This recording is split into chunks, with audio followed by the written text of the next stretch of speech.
Part 1 of The Dunwich Horror by H.P. Lovecraft. The Dunwich Horror, Part 1. Gorgons and hydras and chimeras, dire stories of Celino and the Harpies, may reproduce themselves in the brain of superstition, but they were there before. They are transcripts, types. The archetypes are in us and eternal. How else should the recital of that which we know in a waking sense to be false come to affect us at all? Is it that we naturally conceive terror from such objects, considered in their capacity of being able to inflict upon us bodily injury? Oh, least of all. These terrors are of older standing. They date beyond body, or without the body they would have been the same. That the kind of fear here treated is purely spiritual, that it is strong in proportion as it is objectless on earth, that it predominates in the period of our sinless infancy, are difficulties the solution of which might afford some probable insight into our anti-mundane condition, and a peep at least into the shadowland of pre-existence. Charles Lamb, Witches and Other Night Fears. 1. When a traveler in north-central Massachusetts takes the wrong fork at the junction of the Aylesbury Pike just beyond Dean's Corners, he comes upon a lonely and curious country. The ground gets higher, and the briar-bordered stone walls press closer and closer against the ruts of the dusty, curving road. The trees of the frequent forest belt seem too large, and the wild weeds, brambles, and grasses attain a luxuriance not often found in settled regions. At the same time, the planted fields appear singularly few and barren, while the sparsely scattered houses wear a surprising uniform aspect of age, squalor, and dilapidation. Without knowing why, one hesitates to ask directions from the gnarled, solitary figures spied now and then on crumbling doorsteps or in the sloping, rock-strewn meadows. Those figures are so silent and furtive that one feels somehow confronted by forbidden things, with which it would be better to have nothing to do. When a rise in the road brings the mountains in view above the deep woods, the feeling of strange uneasiness is increased. The summits are too rounded and symmetrical to give a sense of comfort and naturalness, and sometimes the sky silhouettes with especial clearness the queer circles of tall stone pillars with which most of them are crowned. Gorges and ravines of problematical depth intersect the way, and the crude wooden bridges always seem of dubious safety. When the road dips again, there are stretches of marshland that one instinctively dislikes, and indeed almost fears at evening, when unseen whippoorwills chatter and the fireflies come out in abnormal profusion to dance to the raucous, creepily insistent rhythms of stridently piping bullfrogs. The thin, shining line of the Miskatonic's upper reaches has an oddly serpent-like suggestion as it winds close to the feet of the domed hills among which it rises. As the hills draw nearer, one heeds their wooded sides more than their stone-crowned tops. Those sides loom up so darkly and precipitously that one wishes they would keep their distance, but there is no road by which to escape them. Across a covered bridge, one sees a small village huddled between the stream and the vertical slope of Round Mountain, and wonders at the cluster of rotting gambrel roofs bespeaking an earlier architectural period than that of the neighboring region. It is not reassuring to see, on a closer glance, that most of the houses are deserted and falling to ruin, and that the broken steepled church now harbors the one slovenly mercantile establishment of the hamlet. One dreads to trust the tenebrous tunnel of the bridge, yet there is no way to avoid it. Once across, it is hard to prevent the impression of a faint, malign odor about the village street, as of the massed mold and decay of centuries. It is always a relief to get clear of the place, and to follow the narrow road around the base of the hills and across the level country beyond till it rejoins the Aylesbury Pike. Afterward, one sometimes learns that one has been through Dunwich. Outsiders visit Dunwich as seldom as possible, and since a certain season of horror, all the signboards pointing toward it have been taken down. The scenery, judged by any ordinary aesthetic canon, is more than commonly beautiful, yet there is no influx of artists or summer tourists. 2 centuries ago, when talk of witch blood, Satan worship, and strange forest presences was not laughed at, it was the custom to give reasons for avoiding the locality. In our sensible age, since the Dunwich Horror of 1928 was hushed up by those who had the town's and the world's welfare at heart, people shun it without knowing exactly why. Perhaps one reason, though it cannot apply to uninformed strangers, is that the natives are now repellently decadent, having gone far along that path of retrogression so common in many New England backwaters. They have come to form a race by themselves, with the well-defined mental and physical stigmata of degeneracy and inbreeding. The average of their intelligence is woefully low, whilst their annals reek of overt viciousness and of half-hidden murders, incests, and deeds of almost unnameable violence and perversity. The old gentry, representing the 2 or 3 armigerous families which came from Salem in 1692, have kept somewhat above the general level of decay, though many branches are sunk into the sordid populace so deeply that only their names remain as a key to the origin they disgrace. Some of the Whateleys and Bishops still send their eldest sons to Harvard and Miskatonic, though those sons seldom return to the moldering gambrel roofs under which they and their ancestors were born. No one, even those who have the facts concerning the recent horror, can say just what is the matter with Dunwich, though old legends speak of unhallowed rites and conclaves of the Indians, amidst which they called forbidden shapes of shadow out of the great rounded hills, and made wild orgiastic prayers that were answered by loud crackings and rumblings from the ground below. In 1747, the Reverend Abijah Hoadley, newly come to the Congregational Church at Dunwich Village, preached a memorable sermon on the close presence of Satan and his imps, in which he said, "It must be allowed that these blasphemies of an infernal train of demons are matters of too common knowledge to be denied. The cursed voices of Azazel and Buzrael, of Beelzebub and Belial, being heard from underground by above a score of credible witnesses now living. I myself did not more than a fortnight ago catch a very plain discourse of evil powers in the hill behind my house, wherein there were a rattling and rolling, groaning, screeching, and hissing, such as no things of this earth could raise up, and which must needs have come from those caves that only black magic can discover, and only the devil unlock." Mr. Hoadley disappeared soon after delivering this sermon, but the text, printed in Springfield, is still extant.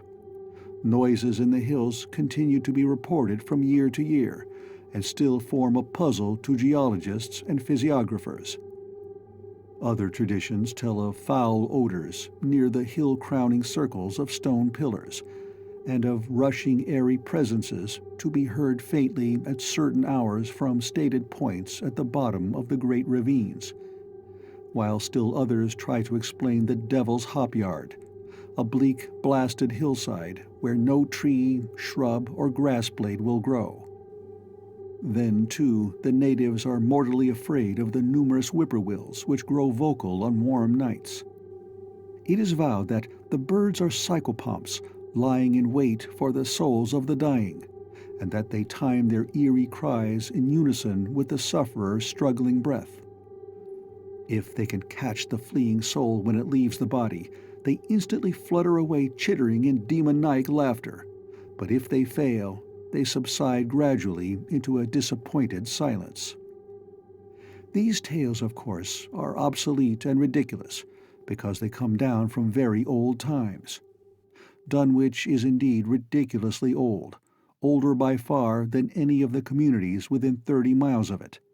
South of the village, one may still spy the cellar walls and chimney of the ancient Bishop House, which was built before 1700, whilst the ruins of the mill at the falls, built in 1806, form the most modern piece of architecture to be seen.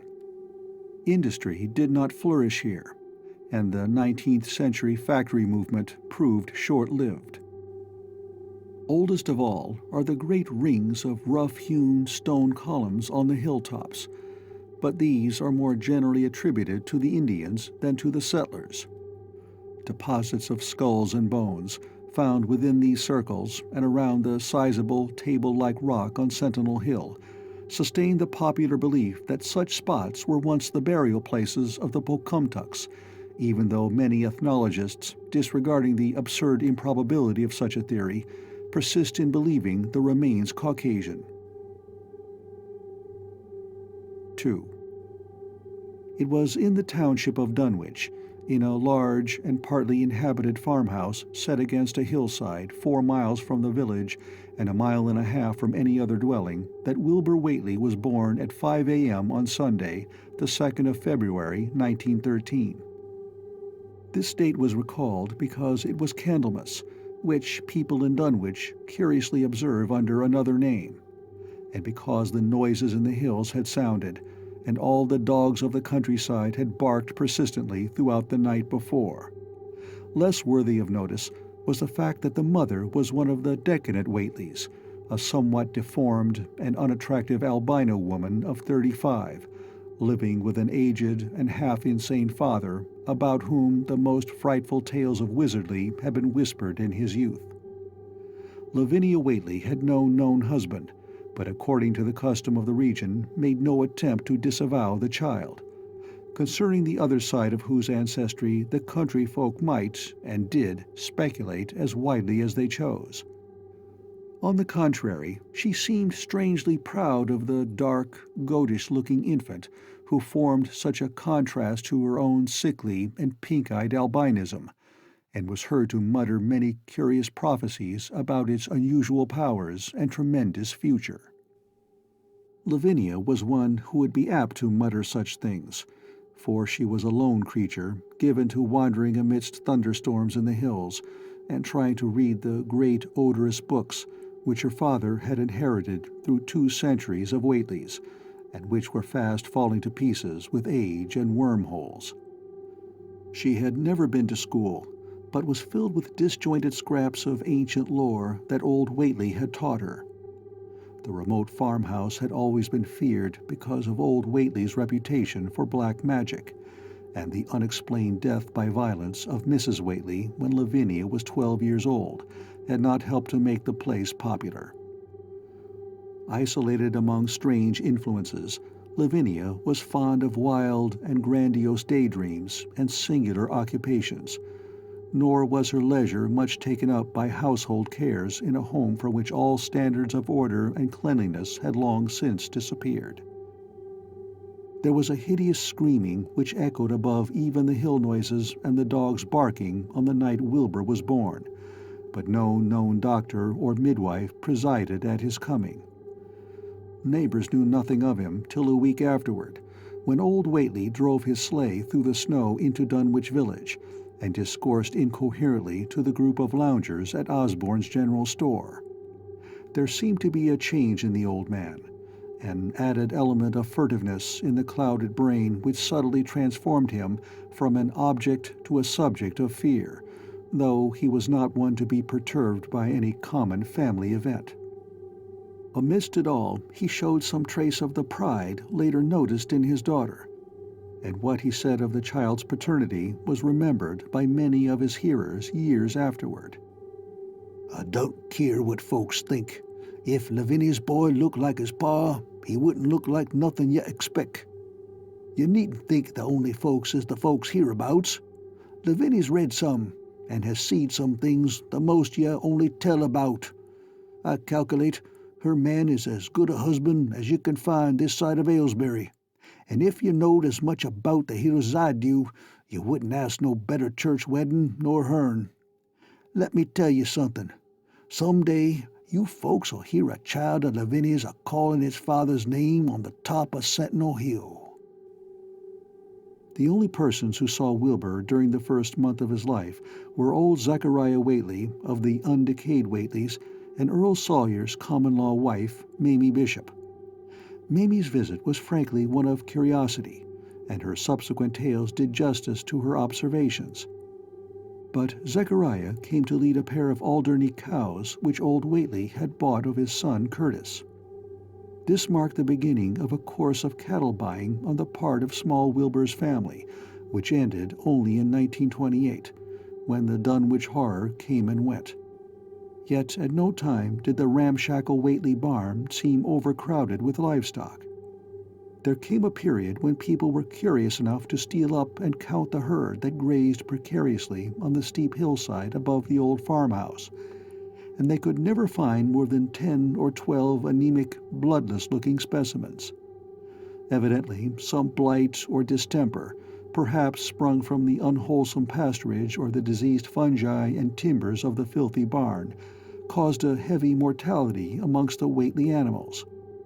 Odd wounds or sores, having something of the aspect of incisions, seemed to afflict the visible cattle, and once or twice during the earlier months certain callers fancied they could discern similar sores about the throats of the gray, unshaven old man and his slatternly, crinkly-haired albino daughter. In the spring after Wilbur's birth, Lavinia resumed her customary rambles in the hills, bearing in her misproportioned arms the swarthy child. Public interest in the Whateleys subsided after most of the country folk had seen the baby, and no one bothered to comment on the swift development which that newcomer seemed every day to exhibit. Wilbur's growth was indeed phenomenal, for within 3 months of his birth he had attained a size and muscular power not usually found in infants under a full year of age. His motions, and even his vocal sounds, showed a restraint and deliberateness highly peculiar in an infant, and no one was really unprepared when, at 7 months, he began to walk unassisted, with falterings which another month was sufficient to remove. It was somewhat after this time, on Halloween, that a great blaze was seen at midnight on the top of Sentinel Hill, where the old table-like stone stands amidst its tumulus of ancient bones. Considerable talk was started when Silas Bishop, of the undecayed bishops, mentioned having seen the boy running sturdily up that hill ahead of his mother about an hour before the blaze was remarked. Silas was rounding up a stray heifer, but he nearly forgot his mission when he fleetingly spied the 2 figures in the dim light of his lantern. They darted almost noiselessly through the underbrush, and the astonished watcher seemed to think they were entirely unclothed. Afterward, he could not be sure about the boy, who may have had some kind of fringed belt and a pair of dark blue trunks or trousers on. Wilbur was never subsequently seen alive and conscious without complete and tightly buttoned attire, the disarrangement or threatened disarrangement of which always seemed to fill him with anger and alarm. His contrast with his squalid mother and grandfather in this respect was thought very notable until the horror of 1928 suggested the most valid of reasons. The next January, gossips were mildly interested in the fact that Lavinia's black brat had commenced to talk, and at the age of only 11 months.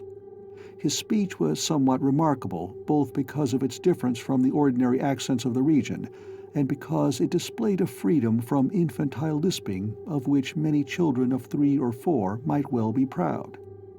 The boy was not talkative, yet when he spoke, he seemed to reflect some elusive element wholly unpossessed by Dunwich and its denizens. The strangeness did not reside in what he said, or even in the simple idioms he used, but seemed vaguely linked with his intonation or with the internal organs that produced the spoken sounds. His facial aspect, too, was remarkable for its maturity, for though he shared his mother's and grandfather's chinlessness, his firm and precociously shaped nose united with the expression on his large, dark, almost Latin eyes to give him an air of quasi-adulthood and well-nigh preternatural intelligence. He was, however, exceedingly ugly despite his appearance of brilliancy. there being something almost goatish or animalistic about his thick lips, large pored yellowish skin, coarse crinkly hair, and oddly elongated ears. He was soon disliked even more decidedly than his mother and grandsire, and all conjectures about him were spiced with references to the bygone magic of old Whateley, and how the hills once shook when he shrieked the dreadful name of Yog Sothoth in the midst of a circle of stones with a great book open in his arms before him. Dogs abhorred the boy, and he was always obliged to take various defensive measures against their barking menace. 3. Meanwhile, old Whateley continued to buy cattle without measurably increasing the size of his herd. He also cut timber and began to repair the unused parts of his house, a spacious, peaked-roofed affair whose rear end was buried entirely in the rocky hillside, and whose 3 least-ruined ground-floor rooms had always been sufficient for himself and his daughter. There must have been prodigious reserves of strength in the old man to enable him to accomplish so much hard labor, and though he still babbled dementedly at times, his carpentry seemed to show the effects of sound calculation. It had really begun as soon as Wilbur was born, when one of the many tool sheds had been put suddenly in order, clapboarded and fitted with a stout fresh lock. Now, in restoring the abandoned upper story of the house, he was a no less thorough craftsman. His mania showed itself only in his tight boarding up of all the windows in the reclaimed section, though many declared that it was a crazy thing to bother with the reclamation at all. Less inexplicable was his fitting up of another downstairs room for his new grandson, a room which several callers saw, though no one was ever admitted to the closely boarded upper story. This chamber he lined with tall, firm shelving, along which he began gradually to arrange, in apparently careful order, all the rotting ancient books and parts of books which, during his own day, had been heaped promiscuously in odd corners of the various rooms. "I made some use of 'em," he would say as he tried to mend a torn black-letter page with paste prepared on the rusty kitchen stove. "But the boy's fitting to make better use of 'em. He'd orter have 'em as well sot as he kin, for they're going to be all of his larnin'." When Wilbur was a year and 7 months old, in September of 1914, his size and accomplishments were almost alarming. He had grown as large as a child of 4, and was a fluent and incredibly intelligent talker. He ran freely about the fields and hills, and accompanied his mother on all her wanderings. At home, he would pore diligently over the queer pictures and charts in his grandfather's books, while old Whateley would instruct and catechize him through long, hushed afternoons. By this time the restoration of the house was finished, and those who watched it wondered why one of the upper windows had been made into a solid plank door. It was a window in the rear of the east gable end, close against the hill, and no one could imagine why a cleated wooden runway was built up to it from the ground. About the period of this work's completion, people noticed that the old tool house, tightly locked and windowlessly clapboarded since Wilbur's birth, had been abandoned again. The door swung listlessly open, and when Earl Sawyer once stepped within after a cattle-selling call on old Whateley, he was quite discomposed by the singular odor he encountered, such a stench, he averred, as he had never before smelt in all his life, except near the Indian circles on the hills, and which could not come from anything sane or of this earth. But then, the homes and sheds of Dunwich folk have never been remarkable for olfactory immaculateness.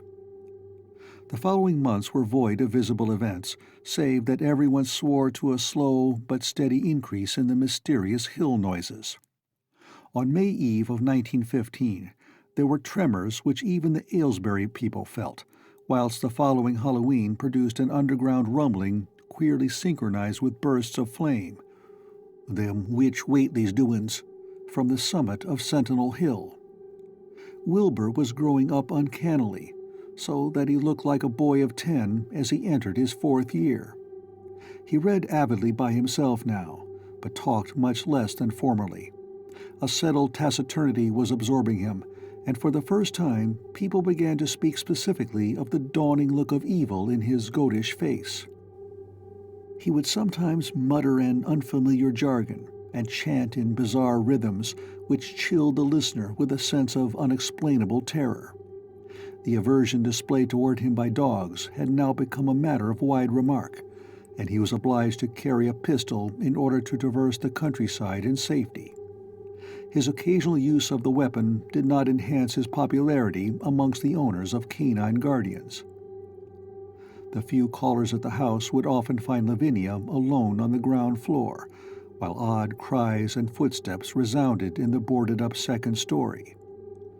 She would never tell what her father and the boy were doing up there, though once she turned pale and displayed an abnormal degree of fear when a jocose fish peddler tried the locked door leading to the stairway. That peddler told the store loungers at Dunwich Village that he thought he heard a horse stamping on that floor above.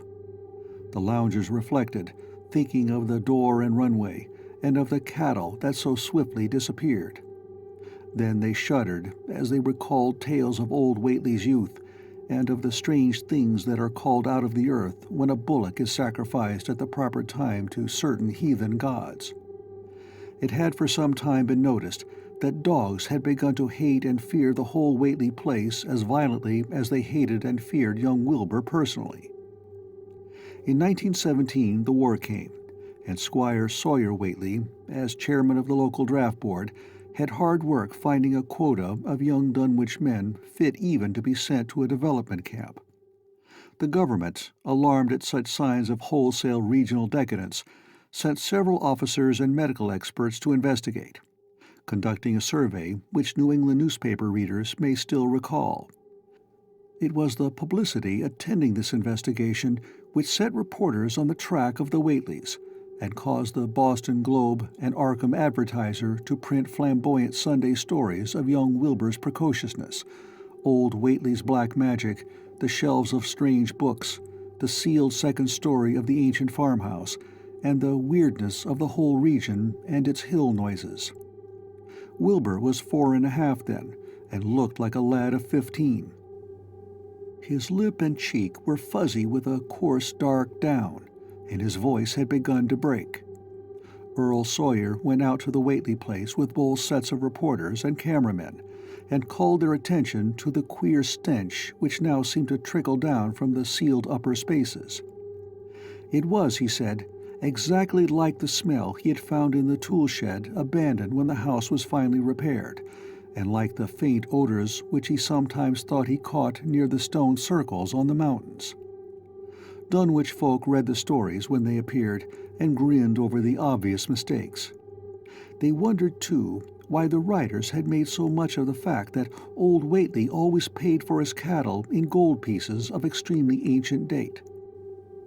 The Whateleys had received their visitors with ill-concealed distaste, though they did not dare court further publicity by a violent resistance or refusal to talk. 4. For a decade, the annals of the Whateleys sink indistinguishably into the general life of a morbid community used to their queer ways and hardened to their May Eve and All-Hallow orgies. Twice a year they would light fires on the top of Sentinel Hill, at which times the mountain rumblings would recur with greater and greater violence, while at all seasons there were strange and portentous doings at the lonely farmhouse. In the course of time, callers professed to hear sounds in the sealed upper story, even when all the family were downstairs, and they wondered how swiftly or how lingeringly a cow or bullock was usually sacrificed. There was talk of a complaint to the Society for the Prevention of Cruelty to Animals, but nothing ever came of it, since Dunwich folk are never anxious to call the outside world's attention to themselves. About 1923, when Wilbur was a boy of 10, whose mind, voice, stature, and bearded face gave all the impressions of maturity, a second great siege of carpentry went on at the old house. It was all inside the sealed upper part, and from bits of discarded lumber, People concluded that the youth and his grandfather had knocked out all the partitions and even removed the attic floor, leaving only one vast open void between the ground story and the peaked roof. They had torn down the great central chimney, too, and fitted the rusty range with a flimsy outside tin stovepipe. In the spring after this event, old Whateley noticed the growing number of whippoorwills that would come out of Cold Spring Glen to chirp under his window at night. He seemed to regard the circumstance as one of great significance, and told the loungers at Osborne's that he thought his time had almost come. "They whistle just in tune with my breathing now," he said, "and I guess they're getting ready to catch my soul. They know it's a-going out, and don't calculate to miss it. You'll know, boys, arter I'm gone, whether they get me or not. If they do, they'll keep us singing and laughing till break o' day. If they don't, they'll kinder quiet down like. I expect them and the souls they hunts fer have some pretty tough tussles sometimes." On Lammas night, 1924, Dr. Houghton of Aylesbury was hastily summoned by Wilbur Whateley, who had lashed his one remaining horse through the darkness and telephoned from Osborne's in the village. He found old Whateley in a very grave state, with a cardiac action and stertorous breathing that told of an end not far off. The shapeless albino daughter and oddly bearded grandson stood by the bedside, whilst from the vacant abyss overhead there came a disquieting suggestion of a rhythmical surging or lapping, as of the waves on some level beach. The doctor, though, was chiefly disturbed by the chattering night-birds outside, a seemingly limitless legion of whippoorwills that cried their endless message in repetitions timed diabolically to the wheezing gasps of the dying man. It was uncanny and unnatural. Too much, thought Dr. Houghton, like the whole of the region he had entered so reluctantly in response to the urgent call. Toward 1 o'clock, old Whateley gained consciousness and interrupted his wheezing to choke out a few words to his grandson. "More space, Willie, more space soon. You grows, and that grows faster. It'll be ready to sarve you soon, boy. Open up the gates to Yog Sothoth with the long chant that you'll find on page 751 of the complete edition, and then put a match to the prison. Fire from earth can't burn it nohow." He was obviously quite mad. After a pause, during which the flock of whippoorwills outside adjusted their cries to the altered tempo, while some indications of the strange hill noises came from afar off, he added another sentence or two. "Feed it regular, Willie, and mind the quantity. But don't let it grow too fast for the place, for if it busts quarters or gets out afore you opens to Yog Sothoth, it's all over and no use.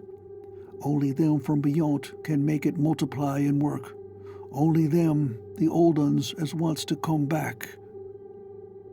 But speech gave place to gasps again, and Lavinia screamed at the way the whippoorwills followed the change. It was the same for more than an hour, when the final throaty rattle came. Dr. Houghton drew shrunken lids over the glazing gray eyes as the tumult of birds faded imperceptibly to silence. Lavinia sobbed, but Wilbur only chuckled whilst the hill noises rumbled faintly. "They didn't get him," he muttered in his heavy bass voice.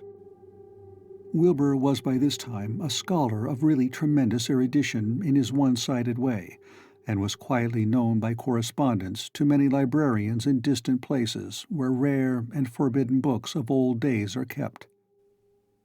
He was more and more hated and dreaded around Dunwich because of certain youthful disappearances which suspicion laid vaguely at his door, but was always able to silence inquiry through fear, or through use of that fund of old-time gold which still, as in his grandfather's time, went forth regularly and increasingly for cattle buying.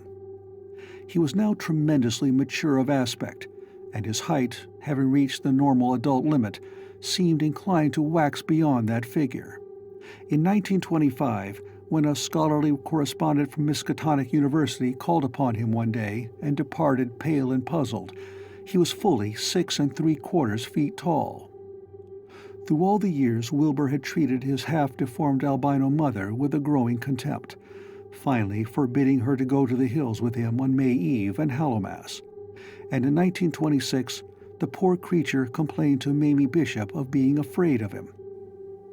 "They's more about him as I knows than I can tell you, Mamie," she said. "And nowadays there's more nor what I know myself. I vow afore God I don't know what he wants nor what he's a-trying to do." That Halloween, the hill noises sounded louder than ever, and fire burned on Sentinel Hill as usual, but people paid more attention to the rhythmical screaming of vast flocks of unnaturally belated whippoorwills, which seemed to be assembled near the unlighted Whateley farmhouse. After midnight, their shrill notes burst into a kind of pandemoniac cachinnation which filled all the countryside, and not until dawn did they finally quiet down. Then they vanished, hurrying southward where they were fully a month overdue. What this meant, no one could quite be certain till later. None of the country folk seemed to have died, but poor Lavinia Whateley, the twisted albino, was never seen again. In the summer of 1927, Wilbur repaired 2 sheds in the farmyard and began moving his books and effects out to them. Soon afterward, Earl Sawyer told the loungers at Osborne's that more carpentry was going on in the Whateley farmhouse. Wilbur was closing all the doors and windows on the ground floor, and seemed to be taking out partitions as he and his grandfather had done upstairs 4 years before. He was living in one of the sheds, and Sawyer thought he seemed unusually worried and tremulous.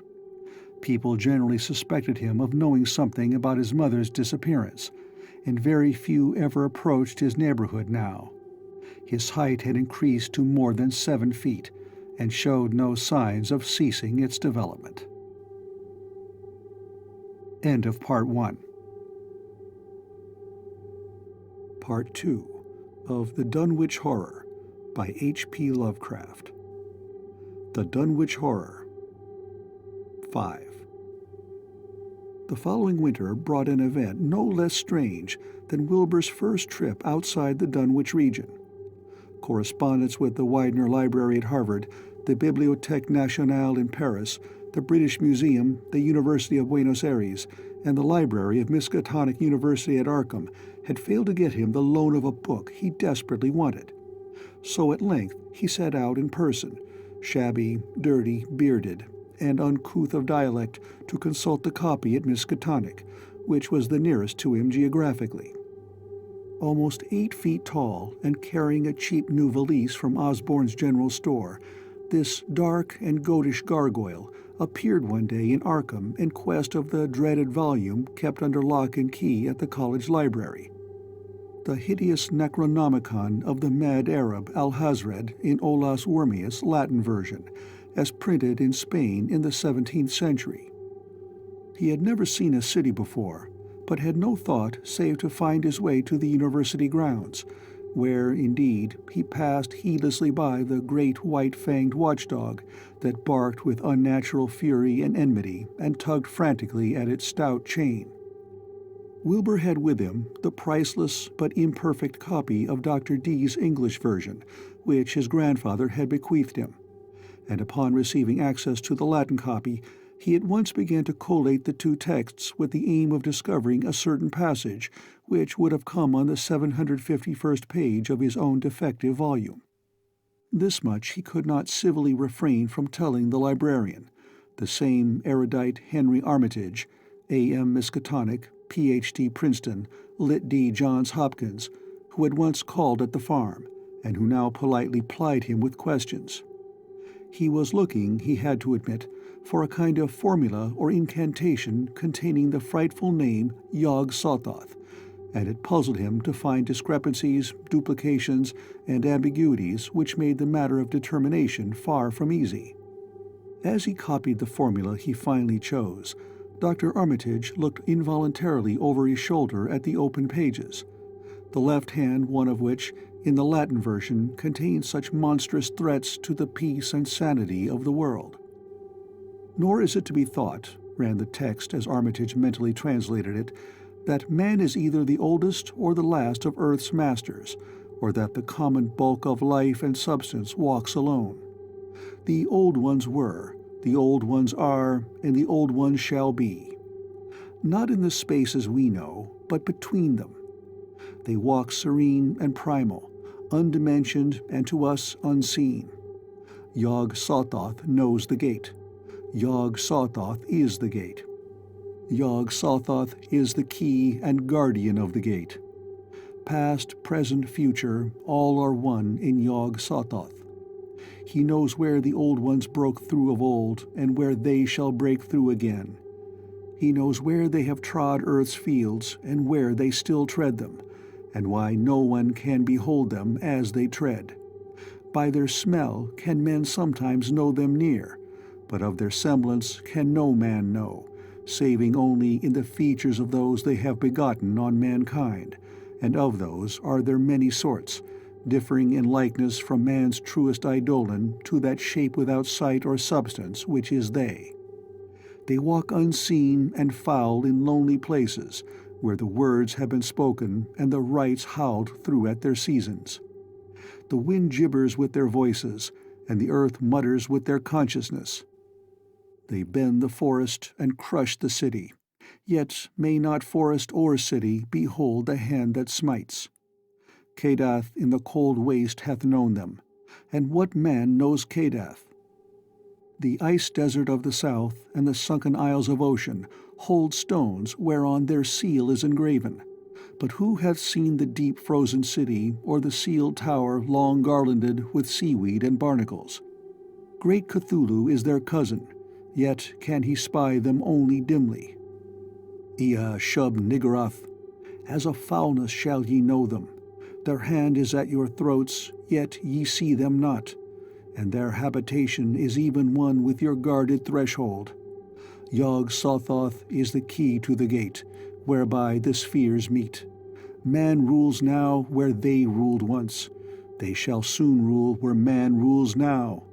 After summer is winter, and after winter summer. They wait patient and potent, for here shall they reign again. Dr. Armitage, associating what he was reading with what he had heard of Dunwich and its brooding presences, and of Wilbur Whateley and his dim, hideous aura that stretched from a dubious birth to a cloud of probable matricide, felt a wave of fright as tangible as a draught of the tomb's cold clamminess. The bent, goatish giant before him seemed like the spawn of another planet or dimension, like something only partly of mankind, and linked to black gulfs of essence and entity that stretched like titan phantasms beyond all spheres of force and matter, space and time. Presently Wilbur raised his head and began speaking in that strange, resonant fashion which hinted at sound-producing organs unlike the run of mankind's. "Mr. Armitage," he said, "I calculate I've got to take that book home. They's things in it I've got to try under sartain conditions that I can't get here, and it'd be a mortal sin to let a red tape rule hold me up. Let me take it along, sir, and I'll swar there won't nobody know the difference. I don't need to tell you I'll take good care of it. It wa'n't me that put this D copy in the shape it is." He stopped as he saw firm denial on the librarian's face, and his own goatish features grew crafty. Armitage, half ready to tell him he might make a copy of what parts he needed, thought suddenly of the possible consequences and checked himself. There was too much responsibility in giving such a being the key to such blasphemous outer spheres. Whateley saw how things stood, and tried to answer lightly. "Well, all right, if you feel that way about it. Maybe Harvard won't be so fussy as you be." And without saying more, he rose and strode out of the building, stooping at each doorway. Armitage heard the savage yelping of the great watchdog, and studied Whateley's gorilla-like lope as he crossed the bit of campus visible from the window. He thought of the wild tales he had heard and recalled the old Sunday stories in the Advertiser. These things, and the lore he had picked up from Dunwich rustics and villagers during his one visit there. Unseen things not of Earth, or at least not of tri-dimensional Earth, rushed fetid and horrible through New England's glens and brooded obscenely on the mountain tops. Of this he had long felt certain. Now he seemed to sense the close presence of some terrible part of the intruding horror, and to glimpse a hellish advance in the black dominion of the ancient and once passive nightmare. He locked away the Necronomicon with a shudder of disgust, but the room still reeked with an unholy and unidentifiable stench. "As a foulness shall ye know them," he quoted. Yes, the odor was the same as that which had sickened him at the Whateley farmhouse less than 3 years before. He thought of Wilbur, goatish and ominous, once again, and laughed mockingly at the village rumors of his parentage. "Inbreeding," Armitage muttered half aloud to himself. "Great God, what simpletons! Show them Arthur Macken's great god Pan, and they'll think it a common Dunwich scandal. But what thing, what cursed shapeless influence on or off this three-dimensional earth, was Wilbur Whateley's father? Born on Candlemas, 9 months after May Eve of 1912, when the talk about the queer earth noises reached clear to Arkham. What walked on the mountains that May night? What Rudmas horror fastened itself on the world in half-human flesh and blood?" During the ensuing weeks, Dr. Armitage set about to collect all possible data on Wilbur Whateley and the formless presences around Dunwich. He got in communication with Dr. Houghton of Aylesbury, who had attended old Whateley in his last illness, and found much to ponder over in the grandfather's last words as quoted by the physician. A visit to Dunwich village failed to bring out much that was new, but a close survey of the Necronomicon in those parts which Wilbur had sought so avidly seemed to supply new and terrible clues to the nature, methods, and desires of the strange evil so vaguely threatening this planet.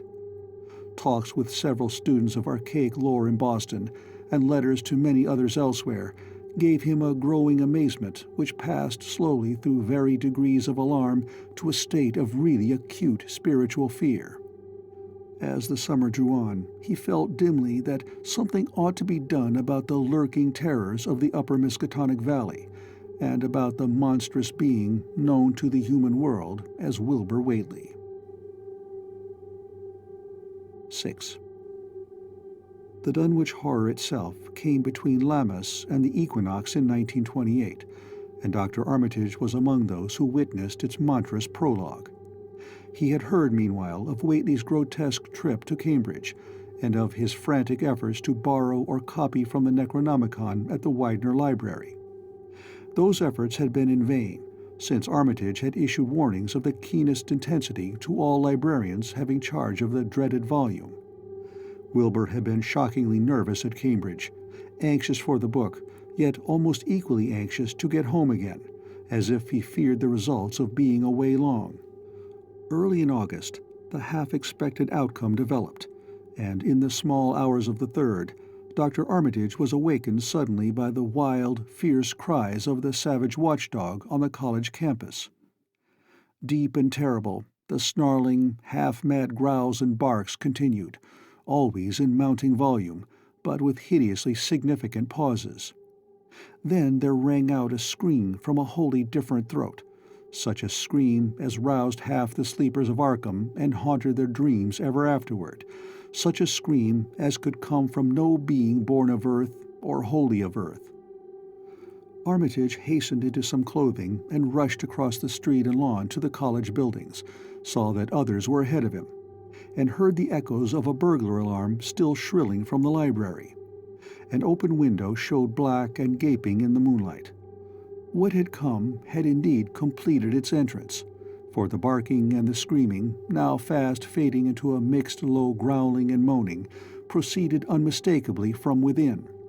Some instinct warned Armitage that what was taking place was not a thing for unfortified eyes to see, so he brushed back the crowd with authority as he unlocked the vestibule door.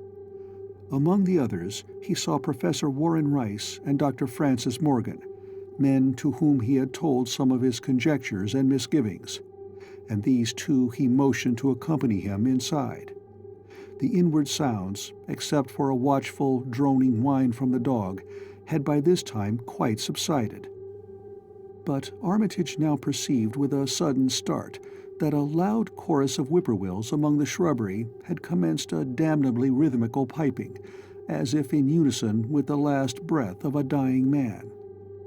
The building was full of a frightful stench which Dr. Armitage knew too well, and the three men rushed across the hall to the small genealogical reading room whence the low whining came. For a second, nobody dared to turn on the light. Then Armitage summoned up his courage and snapped the switch. One of the three, it is not certain which, shrieked aloud at what sprawled before them among disordered tables and overturned chairs. Professor Rice declares that he wholly lost consciousness for an instant, though he did not stumble or fall. The thing that lay half-bent on its side in a fetid pool of greenish-yellow ichor and tarry stickiness was almost 9 feet tall, and the dog had torn off all the clothing and some of the skin. It was not quite dead, but twitched silently and spasmodically, while its chest heaved in monstrous unison with the mad piping of the expectant whippoorwills outside. Bits of shoe leather and fragments of apparel were scattered about the room, and just inside the window an empty canvas sack lay where it had evidently been thrown. Near the central desk a revolver had fallen, a dented but undischarged cartridge later explaining why it had not been fired. The thing itself, however, crowded out all other images at the time. It would be trite and not wholly accurate to say that no human pen could describe it, but one may properly say that it could not be vividly visualized by anyone whose ideas of aspect and contour are too closely bound up with the common life forms of this planet and of the 3 known dimensions. It was partly human, beyond a doubt, with very man-like hands and head, and the goatish, chinless face had the stamp of the Whateleys upon it. But the torso and lower parts of the body were teratologically fabulous, so that only generous clothing could ever have enabled it to walk on Earth unchallenged or uneradicated. Above the waist it was semi-anthropomorphic, though its chest, where the dog's rending paws still rested watchfully, had the leathery, reticulated hide of a crocodile or alligator. The back was piebald with yellow and black, and dimly suggested the squamous covering of certain snakes. Below the waist, though, it was the worst, for here all human resemblance left off and sheer fantasy began. The skin was thickly covered with coarse black fur, and from the abdomen a score of long greenish-gray tentacles with red sucking mouths protruded limply. Their arrangement was odd, and seemed to follow the symmetries of some cosmic geometry unknown to Earth or the solar system. On each of the hips, deep set in a kind of pinkish, ciliated orbit, was what seemed to be a rudimentary eye, whilst in lieu of a tail there depended a kind of trunk or feeler, with purple annular markings, and with many evidences of being an undeveloped mouth or throat. The limbs, save for their black fur, roughly resembled the hind legs of prehistoric Earth's giant saurians, and terminated in ridgy veined pads that were neither hooves nor claws. When the thing breathed, its tail and tentacles rhythmically changed color, as if from some circulatory cause normal to the non-human side of its ancestry. In the tentacles, this was observable as a deepening of the greenish tinge, whilst in the tail it was manifest as a yellowish appearance, which alternated with a sickly grayish-white in the spaces between the purple rings. Of genuine blood there was none, only the fetid greenish-yellow ichor which trickled along the painted floor beyond the radius of the stickiness, and left a curious discoloration behind it. As the presence of the 3 men seemed to rouse the dying thing, it began to mumble without turning or raising its head. Dr. Armitage made no written record of its mouthings, but asserts confidently that nothing in English was uttered, At first, the syllables defied all correlation with any speech of Earth. But toward the last, there came some disjointed fragments, evidently taken from the Necronomicon, that monstrous blasphemy in quest of which the thing had perished. Those fragments, as Armitage recalls them, ran something like Ngai, Nga, Bug, Shagug, Yiha, Yog Sothoth, Yog Sothoth. They trailed off into nothingness as the whippoorwill shrieked in rhythmical crescendos of unholy anticipation. Then came a halt in the gasping, and the dog raised his head in a long, lugubrious howl. A change came over the yellow, goatish face of the prostrate thing, and the great black eyes fell in appallingly. Outside the window, the shrilling of the whippoorwills had suddenly ceased, and above the murmurs of the gathering crowd there came the sound of a panic-struck whirring and fluttering. Against the moon, vast clouds of feathery watchers rose and raced from sight, frantic at that which they had sought for prey. All at once, the dog started up abruptly, gave a frightened bark, and leapt nervously out the window by which it had entered. A cry rose from the crowd, and Dr. Armitage shouted to the men outside that no one must be admitted till the police or medical examiner came. He was thankful that the windows were just too high to permit of peering in, and drew the dark curtains carefully down over each one. By this time, 2 policemen had arrived, and Dr. Morgan, meeting them in the vestibule, was urging them for their own sakes to postpone entrance to the stench-filled reading room till the examiner came and the prostrate thing could be covered up. Meanwhile, frightful changes were taking place on the floor. One need not describe the kind and rate of shrinkage and disintegration that occurred before the eyes of Dr. Armitage and Professor Rice. But it is permissible to say that, aside from the external appearance of face and hands, the really human elements in Wilbur Whateley must have been very small. When the medical examiner came, there was only a sticky whitish mass on the painted boards, and the monstrous odor had nearly disappeared. Apparently, Whateley had had no skull or bony skeleton, at least in any true or stable sense. He had taken somewhat after his unknown father. 7. Yet all this was only the prologue of the actual Dunwich Horror. Formalities were gone through by bewildered officials, abnormal details were duly kept from press and public, and men were sent to Dunwich and Aylesbury to look up property and notify any who might be heirs of the late Wilbur Whateley. They found the countryside in great agitation, both because of the growing rumblings beneath the domed hills, and because of the unwanted stench and the surging, lapping sounds which came increasingly from the great empty shell formed by Whateley's boarded-up farmhouse. Earl Sawyer, who tended the horse and cattle during Wilbur's absence, had developed a woefully acute case of nerves. The officials devised excuses not to enter the noisome boarded place, and were glad to confine their survey of the deceased's living quarters, the newly mended sheds, to a single visit. They filed a ponderous report at the courthouse in Aylesbury, and litigations concerning heirship are said to be still in progress amongst the innumerable Whateleys, decayed and undecayed, of the upper Miskatonic Valley. An almost interminable manuscript in strange characters, written in a huge ledger and adjudged a sort of diary because of the spacing and the variations in ink and penmanship, presented a baffling puzzle to those who found it on the old bureau which served as its owner's desk. After a week of debate, it was sent to Miskatonic University, together with the deceased's collection of strange books, for study and possible translation. But even the best linguist soon saw that it was not likely to be unriddled with ease.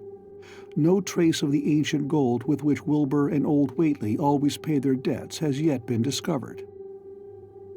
It was in the dark of September 9th that the horror broke loose. The hill noises had been very pronounced during the evening, and dogs barked frantically all night. Early risers on the 10th noticed a peculiar stench in the air. About 7 o'clock, Luther Brown, the hired boy at George Corey's, between Cold Spring Glen and the village, rushed frenziedly back from his morning trip to 10-acre meadow with the cows. He was almost convulsed with fright as he stumbled into the kitchen, and in the yard outside, the no less frightened herd were pawing and lowing pitifully, having followed the boy back in the panic they shared with him. Between gasps, Luther tried to stammer out his tale to Mrs. Corey. "Up thar in the rud beyond the glen, Miss Corey, there's something been thar. It smells like thunder, and all the bushes and little trees is pushed back from the rud, like that a house been moved along of it. And that ain't the wust, nuther. They's prints in the rud, Miss Corey, great round prints as big as barrelheads, all sunk down deep like a elephant had been along, only they's a sight more nor 4 feet could make. I looked at one or two before I run, and I see every one was covered with lines spreading out from one place, like as if big palm leaf fans, twice or 3 times as big as any they is, had of being pounded down into the road. And the smell was awful, like what it is around Wizard Whateley's old house." Here he faltered, and seemed to shiver afresh with the fright that had sent him flying home. Mrs. Corey, unable to extract more information, began telephoning the neighbors, thus starting on its rounds the overture of panic that heralded the major terrors. When she got Sally Sawyer, housekeeper at Seth Bishop's, the nearest place to Whateley's, it became her turn to listen instead of transmit. For Sally's boy Chauncey, who slept poorly, had been up on the hill toward Whateley's, and had dashed back in terror after one look at the place, and at the pasturage where Mr. Bishop's cows had been left out all night. "Yes, Miss Corey," came Sally's tremulous voice over the party wire. "Chancey, he just come back a-postin', and couldn't half talk for being scairt. He says old Whateley's house is all blowed up, with the timbers scattered round like they'd been dynamite inside. Only the bottom floor ain't through, but is all covered with a kind of tar-like stuff that smells awful and drips down off'n the edges onto the ground where the side timbers is blowed away. And they's awful kinder marks in the yard, too, great round marks, bigger round than a hogshead, and all sticky with stuff like is on the blowed-up house. Chancey, he says they leads off into the medders, where a great swath wider'n a barn is matted down, and all the stun walls tumbled every which way wherever it goes. And he says he, Miss Corey, as how he sought to look for Seth's cows, frightened as he was, and found 'em in the upper pasture nigh the Devil's Hop Yard in an awful shape. Half on 'em's clean gone, and nigh half of them what's left is sucked most dry of blood, with sores on 'em like they's been on Whateley's cattle ever since Lavinia's black brat was born. Seth, he's gone out now to look at 'em, though I'll vow he won't keer to get very nigh Wizard Whateley's. Chancey didn't look keerful to see where the big matted down swath led arter it left the pasturage, but he says he thinks it pinted towards the Glen Rud to the village. I tell you, Miss Corey, they's something abroad as hadn't orter be abroad, and I for one think that black Wilbur Whateley, as come to the bad end he desarved, is at the bottom of the breedin' of it. He wa'n't all human hisself, I always says to everybody, and I think he and old Whateley must have raised something in that there nailed-up house as ain't even so human as he was. They's always been unseen things around Dunwich, livin' things, as ain't human and ain't good for human folks. The ground was a-talkin' last night, and towards morning, Chancey, he heard the whippoorwills so loud in Cold Spring Glen he couldn't sleep none. Then he thought he heard another faint-like sound over toward Wizard Whateley's, a kind of rippin' or tearin' of wood, like some big box or crate was being opened fur off. What with this and that, he didn't get to sleep at all till sunup, and no sooner was he up this morning but he's got to go over to Whateley's and see what's the matter. He see enough, I tell you, Miss Corey. This don't mean no good, and I think as all the men folks ought to get up a party and do something. I know something's awful's about, and feel my time is nigh, though only God knows just what it is. Did your Luther take account of where them big tracks led to? No? Well, Miss Corey, if they was on the Glen Rud this side of the glen, and ain't got to your house yet, I calculate they must go into the glen itself. they would do that. I allus says Cold Spring Glen ain't no healthy nor decent place. The whippoorwills and fireflies there never did act like they was creatures of God, and they's them as says you can hear strange things a-rushin' and a-talkin' in the air down thar if you stand in the right place, atween the rock falls and Bear's Den. By that noon, fully 3/4 of the men and boys of Dunwich were trooping over the roads and meadows between the new-made Whateley ruins and Cold Spring Glen, examining in horror the vast, monstrous prints, the maimed bishop cattle, the strange, noisome wreck of the farmhouse, and the bruised, matted vegetation of the fields and roadsides. Whatever had burst loose upon the world had assuredly gone down into the great sinister ravine, for all the trees on the banks were bent and broken, and a great avenue had been gouged in the precipice-hanging underbrush. It was as though a house, launched by an avalanche, had slid down through the tangled growths of the almost vertical slope. From below no sound came, but only a distant, undefinable fetor, and it is not to be wondered at that the men preferred to stay on the edge and argue rather than descend and beard the unknown cyclopean horror in its lair. 3 dogs that were with the party had barked furiously at first, but seemed cowed and reluctant when near the glen. Someone telephoned the news to the Aylesbury Transcript, but the editor, accustomed to wild tales from Dunwich, did no more than concoct a humorous paragraph about it, an item soon afterward reproduced by the Associated Press. That night everyone went home, and every house and barn was barricaded as stoutly as possible. Needless to say, no cattle were allowed to remain in open pasturage. About 2 a.m, a frightful stench and the savage barking of the dogs awakened the household at Elmer Fry's, on the eastern edge of Cold Spring Glen, and all agreed that they could hear a sort of muffled swishing or lapping sound from somewhere outside.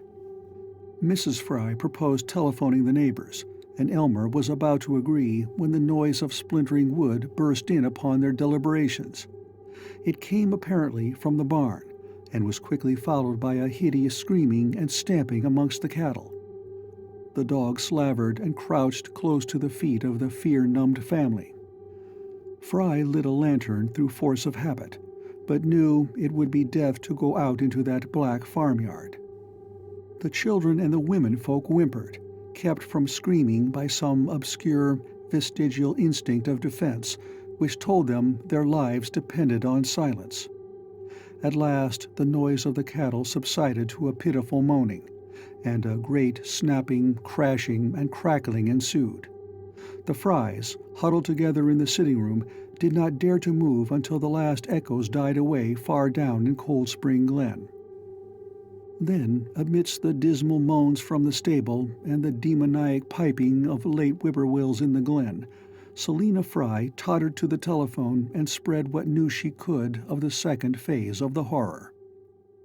The next day all the countryside was in a panic, and cowed, uncommunicative groups came and went where the fiendish thing had occurred. 2 tightened swaths of destruction stretched from the glen to the Fry farmyard. Monstrous prints covered the bare patches of ground, and one side of the old red barn had completely caved in. Of the cattle, only about a quarter could be found and identified. Some of these were in curious fragments, and all that survived had to be shot. Earl Sawyer suggested that help be asked from Aylesbury or Arkham, but others maintained it would be of no use. Old Zebulon Whateley, of a branch that hovered about halfway between soundness and decadence, made darkly wild suggestions about rites that ought to be practiced on the hilltops. He came of a line where tradition ran strong, and his memories of chantings in the great stone circles were not altogether connected with Wilbur and his grandfather. Darkness fell upon a stricken countryside too passive to organize for real defense. In a few cases, closely related families would band together and watch in the gloom under one roof, but in general there was only a repetition of the barricading of the night before, and a futile, ineffective gesture of loading muskets and setting pitchforks handily about. Nothing, however, occurred except some hill noises, and when the day came, there were many who hoped that the new horror had gone as swiftly as it had come.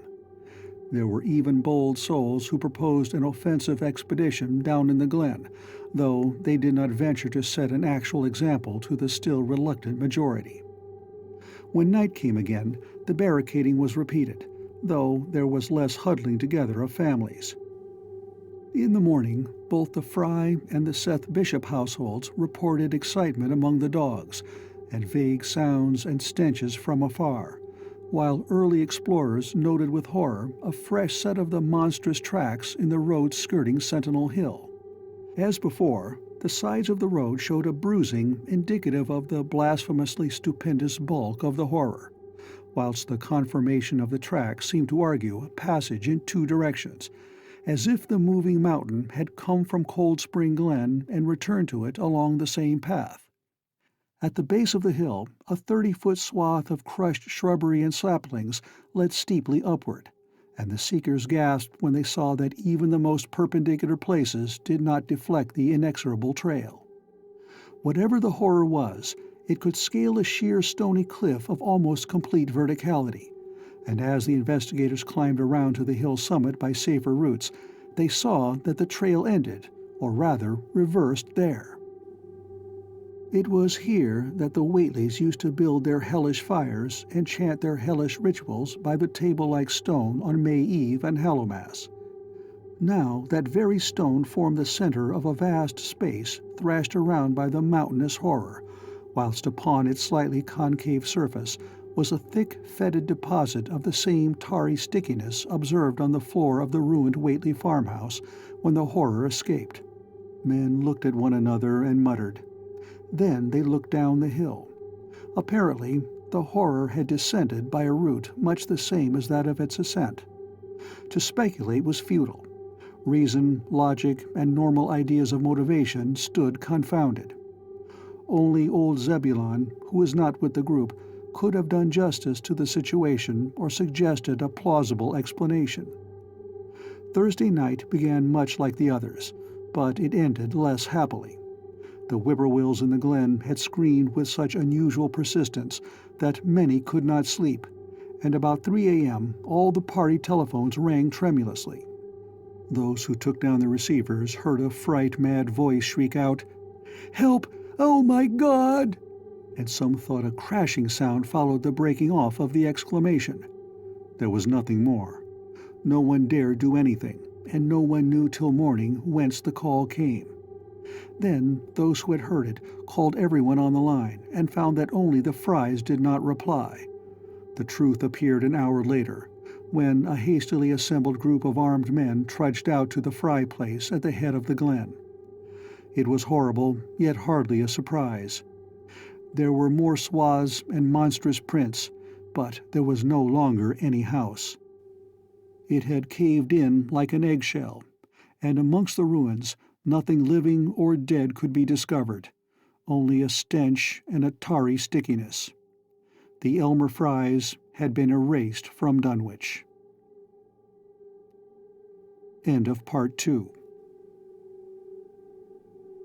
Part 3 of The Dunwich Horror by H.P. Lovecraft. The Dunwich Horror. 8. In the meantime, a quieter, yet even more spiritually poignant phase of the horror had been blackly unwinding itself behind the closed door of a shelf-lined room in Arkham. The curious manuscript record or diary of Wilbur Whateley, delivered to Miskatonic University for translation, had caused much worry and bafflement among the experts in languages both ancient and modern. Its very alphabet, notwithstanding a general resemblance to the heavily shaded Arabic used in Mesopotamia, being absolutely unknown to any available authority. The final conclusion of the linguists was that the text represented an artificial alphabet, giving the effect of a cipher, though none of the usual methods of cryptographic solution seemed to furnish any clue, even when applied on the basis of every tongue the writer might conceivably have used. The ancient books taken from Whateley's quarters, while absorbingly interesting and in several cases promising to open up new and terrible lines of research among philosophers and men of science, were of no assistance whatever in this matter. One of them, a heavy tome with an iron clasp, was in another unknown alphabet, this one of a very different cast, and resembling Sanskrit more than anything else. The old ledger was at length given wholly into the charge of Dr. Armitage, both because of his peculiar interest in the Whateley matter, and because of his wide linguistic learning and skill in the mystical formulae of antiquity and Middle Ages. Armitage had an idea that the alphabet might be something esoterically used by certain forbidden cults which have come down from old times, and which have inherited many forms and traditions from the wizards of the Saracenic world. That question, however, he did not deem vital, since it would be unnecessary to know the origin of the symbols if, as he suspected, they were used as a cipher in a modern language. It was his belief that, considering the great amount of text involved, the writer would scarcely have wished the trouble of using another speech than his own, save perhaps in certain special formulae and incantations. Accordingly, he attacked the manuscript with the preliminary assumption that the bulk of it was in English. Dr. Armitage knew, from the repeated failures of his colleagues, that the riddle was a deep and complex one, and that no simple mode of solution could merit even a trial. All through late August, he fortified himself with the massed lore of cryptography, drawing upon the fullest resources of his own library, and waiting night after night amidst the arcana of Trithemius' Polygraphia, Giambattista Porta's De Furtivis Literatum Notis, de Vigenaire's Trait de Chiffre, Falconer's Cryptomenesis Petafacta, Davies and Thickness's 18th century treatises, and such fairly modern authorities as Blair, von Martin, and Kluber's Cryptographic. He interspersed his study of the books with attacks on the manuscript itself, and in time became convinced that he had to deal with one of those subtlest and most ingenious of cryptograms, in which many separate lists of corresponding letters are arranged like the multiplication table, and the message built up with arbitrary keywords known only to the initiated. The older authorities seemed rather more helpful than the newer ones, and Armitage concluded that the code of the manuscript was one of great antiquity, no doubt handed down through a long line of mystical experimenters. Several times he seemed near daylight, only to be set back by some unforeseen obstacle. Then, as September approached, the clouds began to clear. Certain letters, as used in certain parts of the manuscript, emerged definitely and unmistakably, and it became obvious that the text was indeed in English. On the evening of September 2nd, the last major barrier gave way, and Dr. Armitage read for the first time a continuous passage of Wilbur Whateley's annals. It was in truth a diary, as all had thought, and it was couched in a style clearly showing the mixed occult erudition and general illiteracy of the strange being who wrote it. Almost the first long passage that Armitage deciphered, an entry dated November 26, 1916, proved highly startling and disquieting. It was written, he remembered, by a child of 3.5 who looked like a lad of 12 or 13. "Today learn the Aklo for the Sabbath," it ran, "which did not like, it being answerable from the hill and not from the air. That upstairs more ahead of me than I thought it would be, and is not like to have much earth brain. Shot Elam Hutchinson's collie Jack when he went to bite me, and Elam says he would kill me if he dast. I guess he won't. Grandfather kept me saying the Doe formula last night, and I think I saw the inner city at the 2 magnetic poles.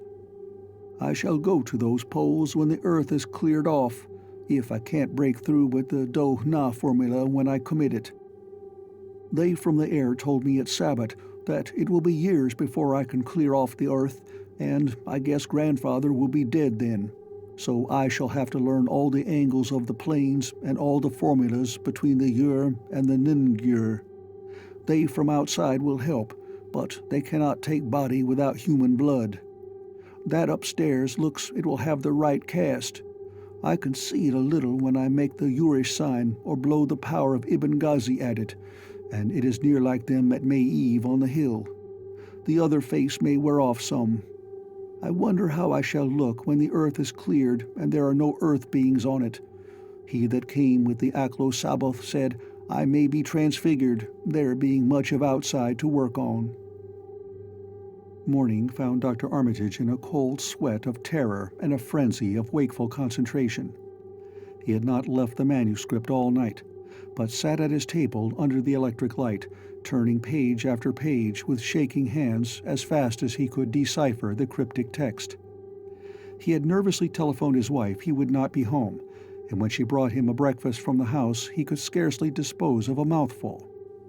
All that day he read on, now and then halted maddeningly as a reapplication of the complex key became necessary.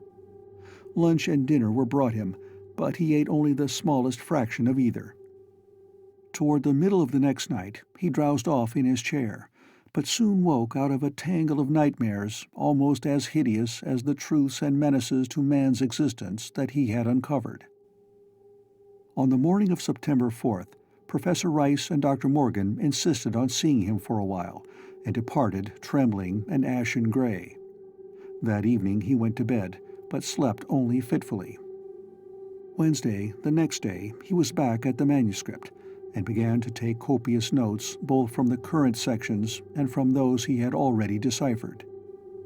In the small hours of that night, he slept a little in an easy-chair in his office, but was at the manuscript again before dawn. Sometime before noon, his physician, Dr. Hartwell, called to see him and insisted that he cease work. He refused, intimating that it was of the most vital importance for him to complete the reading of the diary, and promising an explanation in due course of time. That evening, just as twilight fell, he finished his terrible perusal and sank back exhausted. His wife, bringing his dinner, found him in a half-comatose state, but he was conscious enough to warn her off with a sharp cry when he saw her eyes wander toward the notes he had taken. Weakly rising, he gathered up the scribbled papers and sealed them all in a great envelope, which he immediately placed in his inside coat pocket. He had sufficient strength to get home, but was so clearly in need of medical aid that Dr. Hartwell was summoned at once. As the doctor put him to bed, he could only mutter over and over again, "But what in God's name can we do?" Dr. Armitage slept, but was partly delirious the next day. He made no explanations to Hartwell, but in his calmer moments spoke of the imperative need of a long conference with Rice and Morgan. His wilder wanderings were very startling indeed, including frantic appeals that something in a boarded-up farmhouse be destroyed, and fantastic references to some plan for the extirpation of the entire human race and all animal and vegetable life from the earth by some terrible elder race of beings from another dimension. He would shout that the world was in danger, since the elder things wished to strip it and drag it away from the solar system and cosmos of matter into some other plane or phase of entity from which it had once fallen, vigintillions of eons ago. At other times he would call for the dreaded Necronomicon and the Demonolatreia of Remigius, in which he seemed hopeful of finding some formula to check the peril he conjured up. "Stop them! Stop them!"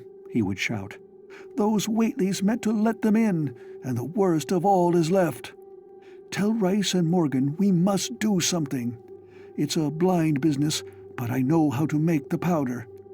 It hasn't been fed since the 2nd of August, when Wilbur came here to his death, and at that rate—" But Armitage had a sound physique despite his 73 years, and slept off his disorder that night without developing any real fever.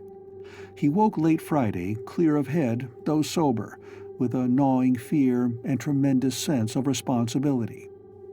Saturday afternoon, he felt able to go over to the library and summon Rice and Morgan for a conference, and the rest of that day and evening the three men tortured their brains in the wildest speculation and the most desperate debate.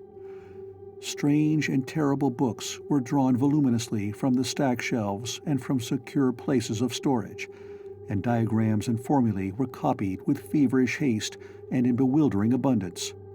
Of skepticism there was none. All three had seen the body of Wilbur Whateley as it lay on the floor in a room of that very building, and after that not one of them could feel even slightly inclined to treat the diary as a madman's raving. Opinions were divided as to notifying the Massachusetts State Police, and the negative finally won. There were things involved which simply could not be believed by those who had not seen a sample, as indeed was made clear during certain subsequent investigations. Late at night, the conference disbanded without having developed a definite plan, but all day Sunday, Armitage was busy comparing formulae and mixing chemicals obtained from the college laboratory. The more he reflected on the hellish diary, the more he was inclined to doubt the efficacy of any material agent in stamping out the entity which Wilbur Whateley had left behind him, the earth-threatening entity which, unknown to him, was to burst forth in a few hours and become the memorable Dunwich Horror. Monday was a repetition of Sunday with Dr. Armitage, for the task in hand required an infinity of research and experiment. Further consultations of the monstrous diary brought about various changes of plan, and he knew that even in the end a large amount of uncertainty must remain. By Tuesday he had a definite line of action mapped out, and believed he would try a trip to Dunwich within a week. Then on Wednesday the great shock came. Tucked obscurely away in a corner of the Arkham Advertiser was a facetious little item from the Associated Press, telling what a record-breaking monster the bootleg whiskey of Dunwich had raised up. Armitage, half stunned, could only telephone for Rice and Morgan. Far into the night they discussed, and the next day was a whirlwind of preparation on the part of them all.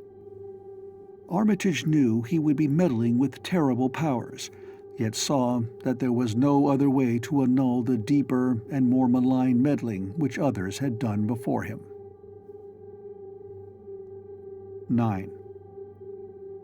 Friday morning, Armitage, Rice, and Morgan set out by motor for Dunwich, arriving at the village about 1 in the afternoon. The day was pleasant, but even in the brightest sunlight, a kind of quiet dread and portent seemed to hover about the strangely domed hills and the deep, shadowy ravines of the stricken region. Now and then, on some mountain top, a gaunt circle of stones could be glimpsed against the sky. From the air of hushed fright at Osborne's store, they knew something hideous had happened, and soon learned of the annihilation of the Elmer Fry house and family. Throughout that afternoon, they rode around Dunwich, questioning the natives concerning all that had occurred, and seeing for themselves with rising pangs of horror the drear Fry ruins with their lingering traces of the tarry stickiness, the blasphemous tracks in the Fry yard, the wounded Seth Bishop cattle, and the enormous swaths of disturbed vegetation in various places. The trail up and down Sentinel Hill seemed to Armitage of almost cataclysmic significance, and he looked long at the sinister, altar-like stone on the summit. At length, the visitors, apprised of a party of state police which had come from Aylesbury that morning in response to the first telephone reports of the Fry tragedy, decided to seek out the officers and compare notes as far as practicable. This, however, they found more easily planned than performed, since no sign of the party could be found in any direction. There had been 5 of them in a car, but now the car stood empty near the ruins in the Fry yard. The natives, all of whom had talked with the policeman, seemed at first as perplexed as Armitage and his companions. Then old Sam Hutchins thought of something and turned pale, nudging Fred Farr and pointing to the dank, deep hollow that yawned close by.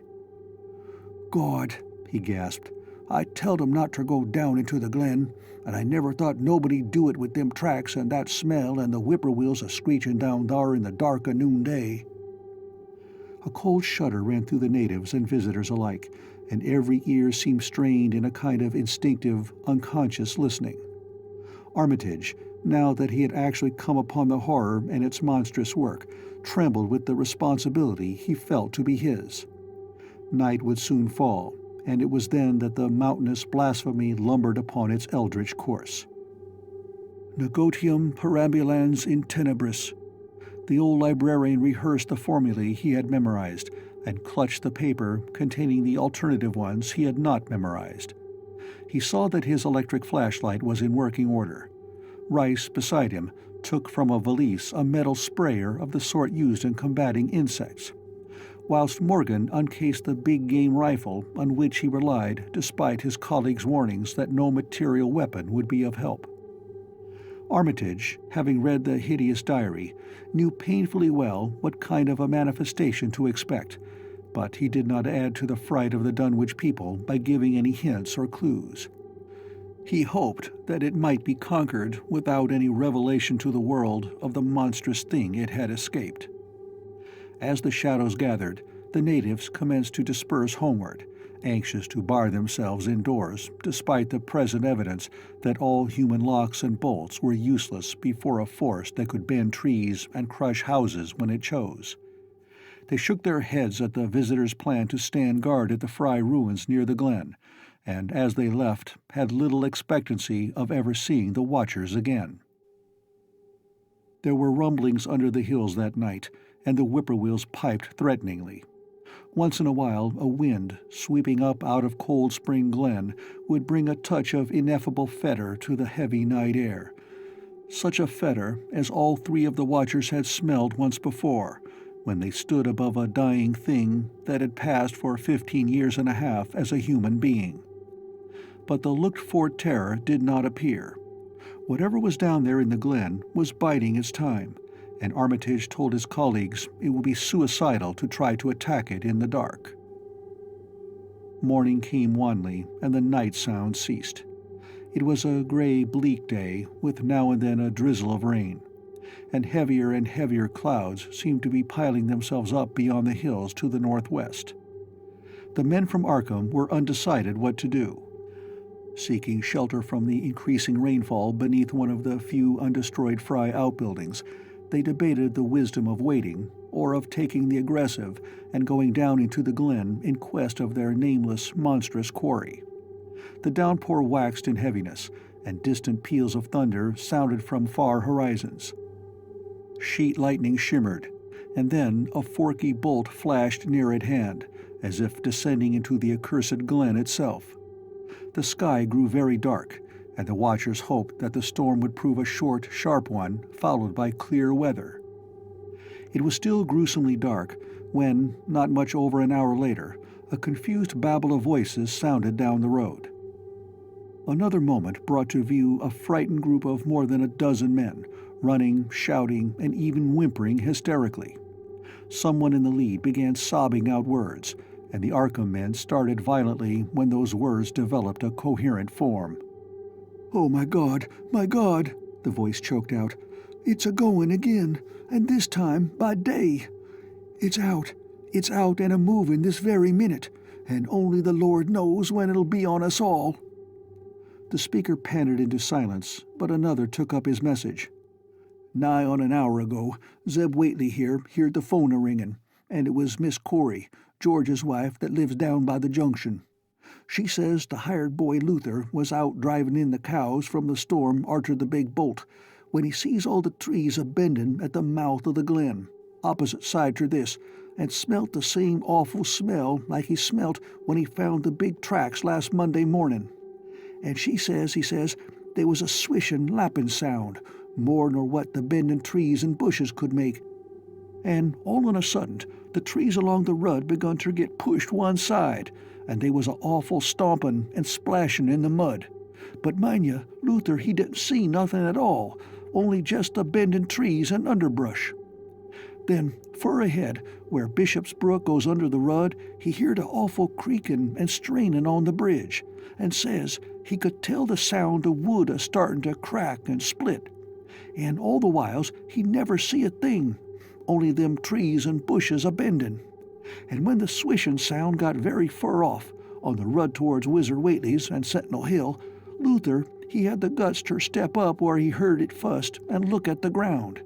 It was all mud and water, and the sky was dark, and the rain was wiping out all tracks about as fast as could be.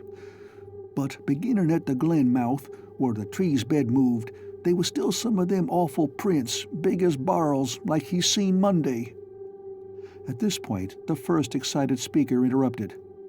"But that ain't the trouble now. That was only the start. Zeb here was calling folks up, and everybody was a-listening in when a call from Seth Bishop's cut in. His housekeeper, Sally, was carrying on fit to kill.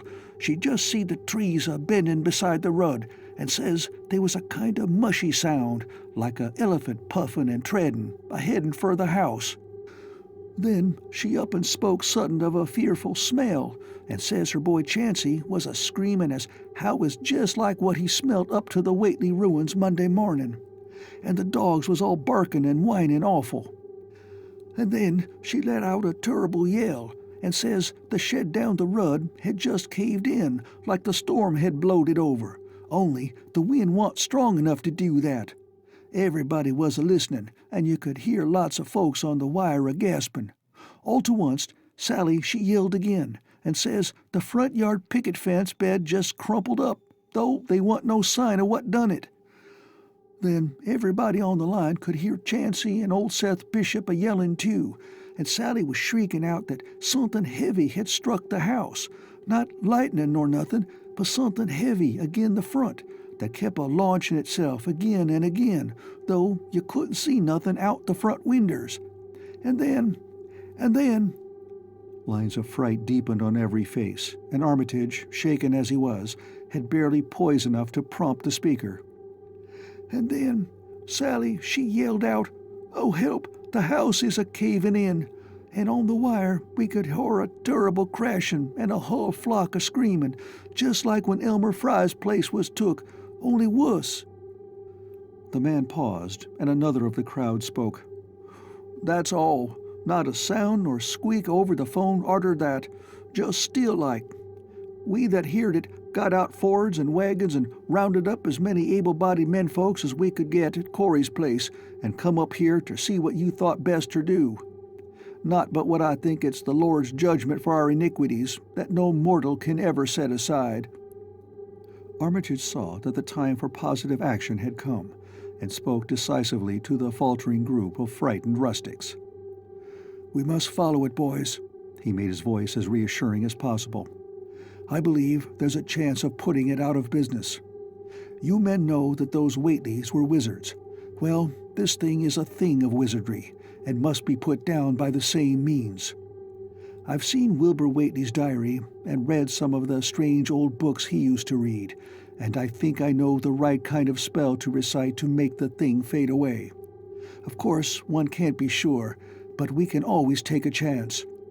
It's invisible, I knew it would be, but there's a powder in this long-distance sprayer that might make it show up for a second. Later on, we'll try it. It's a frightful thing to have alive, but it isn't as bad as what Wilbur would have let in if he'd lived longer. You'll never know what the world has escaped. Now we've only this one thing to fight, and it can't multiply. It can, though, do a lot of harm, so we mustn't hesitate to rid the community of it. We must follow it, and the way to begin is to go to the place that has just been wrecked. Let somebody lead the way. I don't know your roads very well, but I've an idea there might be a shorter cut across lots. How about it?" The men shuffled about a moment, and then Earl Sawyer spoke softly, pointing with a grimy finger through the steadily lessening rain. "I guess you can get to Seth Bishop's quickest by cutting across the lower medder here, wading the brook at the low place, and climbing through Carrier's mowing and the timber lot beyond. That comes out on the upper rud, mighty nigh Seth's, a leetle t'other side." Armitage, with Rice and Morgan, started to walk in the direction indicated, and most of the natives followed slowly. The sky was growing lighter, and there were signs that the storm had worn itself away. When Armitage inadvertently took a wrong direction, Joe Osborne warned him and walked ahead to show the right one. Courage and confidence were mounting, though the twilight of the almost perpendicular wooded hill which lay toward the end of their shortcut, and among whose fantastic ancient trees they had to scramble as if up a ladder, put these qualities to a severe test. At length they emerged on a muddy road to find the sun coming out. They were a little beyond the Seth Bishop place, but bent trees and hideously unmistakable tracks showed what had passed by. Only a few moments were consumed in surveying the ruins just around the bend. It was the Fry incident all over again, and nothing dead or living was found in either of the collapsed shells which had been the Bishop house and barn. No one cared to remain there amidst the stench and tarry stickiness, but all turned instinctively to the line of horrible prints leading on toward the wrecked Whateley farmhouse and the altar-crowned slopes of Sentinel Hill. As the men passed the site of Wilbur Whateley's abode, they shuddered visibly, and seemed again to mix hesitancy with their zeal. It was no joke tracking down something as big as a house that one could not see, but that had all the vicious malevolence of a demon. Opposite the base of Sentinel Hill, the tracks left the road, and there was a fresh bending and matting visible along the broad swath marking the monster's former route to and from the summit. Armitage produced a pocket telescope of considerable power and scanned the steep green side of the hill. Then he handed the instrument to Morgan, whose sight was keener. After a moment of gazing, Morgan cried out sharply, passing the glass to Earl Sawyer and indicating a certain spot on the slope with his finger. Sawyer, as clumsy as most non-users of optical devices are, fumbled a while, but eventually focused the lenses with Armitage's aid. When he did so, his cry was less restrained than Morgan's had been. "God almighty, the grass and bushes is a-movin'. It's a-goin' up, slow-like, creepin' up ter the top this minute. Heaven only knows what fer." Then the germ of panic seemed to spread among the seekers. It was one thing to chase the nameless entity, but quite another to find it. Spells might be all right, but suppose they weren't. Voices began questioning Armitage about what he knew of the thing, and no reply seemed quite to satisfy. Everyone seemed to feel himself in close proximity to phases of nature and of being utterly forbidden, and wholly outside the sane experience of mankind. 10. In the end, the three men from Arkham, old, white-bearded Dr. Armitage, stocky, iron-gray Professor Rice, and lean, youngish Dr. Morgan, ascended the mountain alone. After much patient instruction regarding its focusing and use, they left the telescope with the frightened group that remained in the road. And as they climbed, they were watched closely by those among whom the glass was passed around. It was hard going, and Armitage had to be helped more than once. High above the toiling group, the great swath trembled as its hellish maker repassed with snail-like deliberateness. Then it was obvious that the pursuers were gaining. Curtis Whateley, of the undecayed branch, was holding the telescope when the Arkham party detoured radically from the swath. He told the crowd that the men were evidently trying to get to a subordinate peak which overlooked the swath at a point considerably ahead of where the shrubbery was now bending. This indeed proved to be true, and the party were seen to gain the minor elevation only a short time after the invisible blasphemy had passed it. Then Wesley Corey, who had taken the glass, cried out that Armitage was adjusting the sprayer which Rice held, and that something must be about to happen. The crowd stirred uneasily, recalling that this sprayer was expected to give the unseen horror a moment of visibility. 2 or 3 men shut their eyes, but Curtis Whateley snatched back the telescope and strained his vision to the utmost. He saw that Rice, from the party's point of vantage above and behind the entity, had an excellent chance of spreading the potent powder with marvelous effect. Those without the telescope saw only an instant's flash of gray cloud, a cloud about the size of a moderately large building, near the top of the mountain. Curtis, who had held the instrument, dropped it with a piercing shriek into the ankle-deep mud of the road. He reeled and would have crumpled to the ground had not 2 or 3 others seized and steadied him. All he could do was moan half inaudibly, Oh, great God, that... There was a pandemonium of questioning, and only Henry Wheeler thought to rescue the fallen telescope and wipe it clean of mud. Curtis was past all coherence, and even isolated replies were almost too much for him. "Bigger'n a barn, all made of squirmin' ropes. Hull thing sort of shaped like a hen's egg, bigger'n anything, with dozens of legs like hogs' heads that half shut up when they step. Nothing solid about it, all like jelly, and made of separate wriggling ropes pushed close together.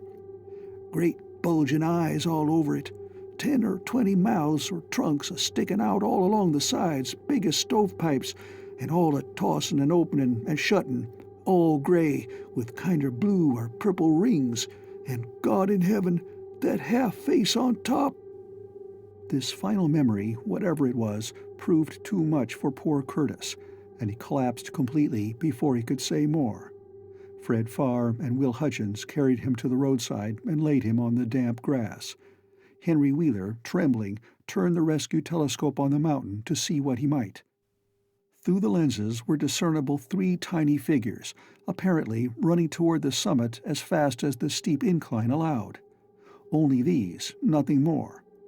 Then everyone noticed a strangely unseasonable noise in the deep valley behind, and even in the underbrush of Sentinel Hill itself. It was the piping of unnumbered whippoorwills, and in their shrill chorus there seemed to lurk a note of tense and evil expectancy. Earl Sawyer now took the telescope and reported the 3 figures as standing on the topmost ridge, virtually level with the altar stone but at a considerable distance from it. One figure, he said, seemed to be raising its hands above its head at rhythmic intervals. And as Sawyer mentioned the circumstance, the crowd seemed to hear a faint, half-musical sound from the distance, as if a loud chant were accompanying the gestures.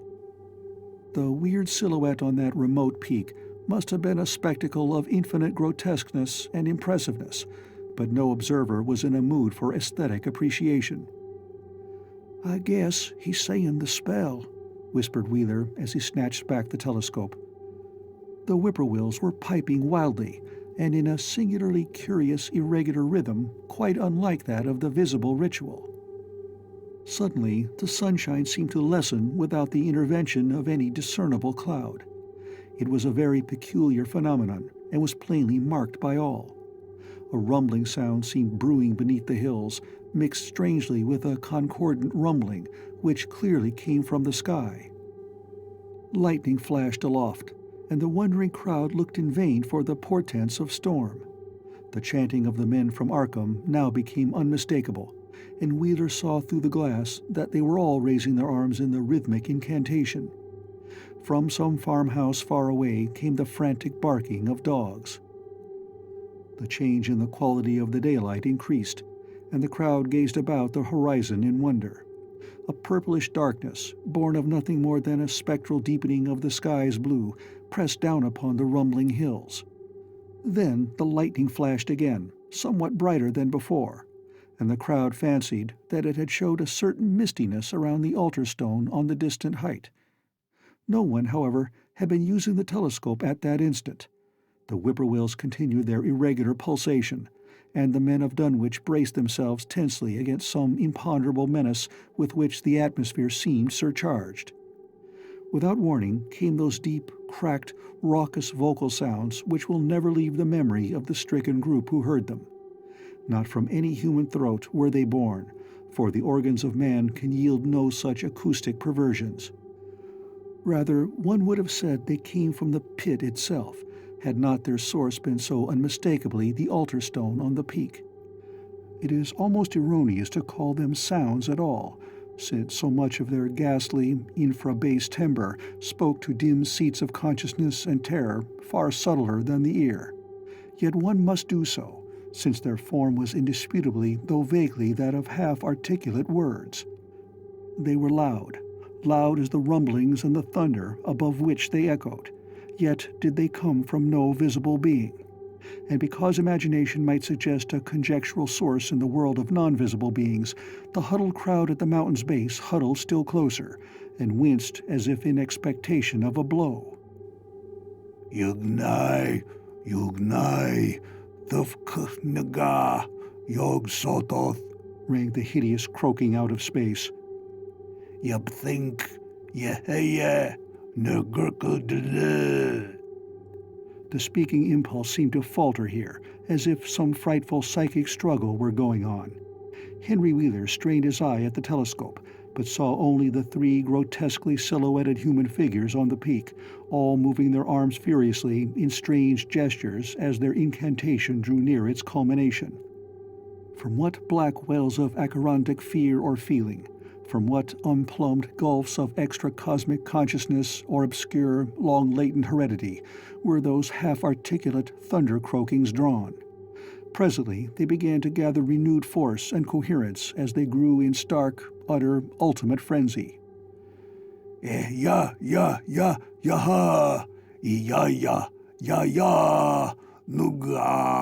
nuga, yo, help, help. Father, father, Yog Sothoth. But that was all. The pallid group in the road, still reeling at the indisputably English syllables that had poured quickly and thunderously down from the frantic vacancy beside that shocking altar stone, were never to hear such syllables again. Instead, they jumped violently at the terrific report which seemed to rend the hills, the deafening, cataclysmic peal whose source, be it inner earth or sky, no hearer was ever able to place. A single lightning bolt shot from the purple zenith to the altar stone, and a great tidal wave of viewless force and indescribable stench swept down from the hill to all the countryside. Trees, grass, and underbrush were whipped into a fury, and the frightened crowd at the mountain's base, weakened by the lethal fetter that seemed about to asphyxiate them, were almost hurled off their feet. Dogs howled from the distance. Green grass and foliage wilted to a curious, sickly yellow-gray, and over field and forest were scattered the bodies of dead whippoorwills. The stench left quickly, but the vegetation never came right again. To this day there is something queer and unholy about the growths on and around that fearsome hill. Curtis Whateley was only just regaining consciousness when the Arkham men came slowly down the mountain in the beams of a sunlight once more brilliant and untainted. They were grave and quiet, and seemed shaken by memories and reflections even more terrible than those which had reduced the group of natives to a state of cowed quivering. In reply to a jumble of questions, they only shook their heads and reaffirmed one vital fact. "The thing has gone forever," Armitage said. "It has been split up into what it was originally made of, and can never exist again. It was an impossibility in a normal world. Only the least fraction was really matter in any sense we know. It was like its father, and most of it has gone back to him in some vague realm or dimension outside our material universe. Some vague abyss out of which only the most accursed rites of human blasphemy could ever have called him for a moment on the hills." There was a brief silence, and in that pause the scattered senses of poor Curtis Whateley began to knit back into a sort of continuity, so that he put his hands to his head with a moan. Memory seemed to pick itself up where it had left off, and the horror of the sight that had prostrated him burst in upon him again. Oh my God, that half-face on top of it, that face with the red eyes and crinkly albino hair and no chin, like the Whateleys. It was a octopus, centipede, spider kind of thing, but they was a half-shaped man's face on top of it, and it looked like Wizard Whateley's, only it was yards and yards across." He paused exhausted, as the whole group of natives stared in a bewilderment not quite crystallized into fresh terror. Only old Zebulon Whateley, who wanderingly remembered ancient things but who had been silent heretofore, spoke aloud. 15 year gone," he rambled. "I heard old Whateley say as how some day we'd hear a child of old Lavinia's a-calling its father's name on the top of Sentinel Hill." But Joe Osborne interrupted him to question the Arkham men anew. "What was it, anyhow? And however did young Wizard Whateley call it out of the air it come from?" Armitage chose his words carefully. It was mostly a kind of force that doesn't belong in our part of space. A kind of force that acts and grows and shapes itself by other laws than those of our sort of nature. We have no business calling in such things from outside, and only very wicked people and very wicked cults ever try to. There was some of it in Wilbur Whateley himself, enough to make a devil and a precocious monster of him, and to make his passing out a pretty terrible sight. I'm going to burn his accursed diary, and if you men are wise, you'll dynamite that altar stone up there and pull down all the rings of standing stones on the other hills. Things like that brought down the beings those Whateleys were so fond of, the beings they were going to let in tangibly to wipe out the human race and drag the earth off to some nameless place for some nameless purpose. But as to this thing we've just sent back, the Whateleys raised it for a terrible part in the doings that were to come. It grew fast and big from the same reason that Wilbur grew fast and big, but it beat him because it had a greater share of the outsideness in it. You needn't ask how Wilbur called it out of the air. He didn't call it out. It was his twin brother, but it looked more like the father than he did. The end of The Dunwich Horror by H.P. Lovecraft.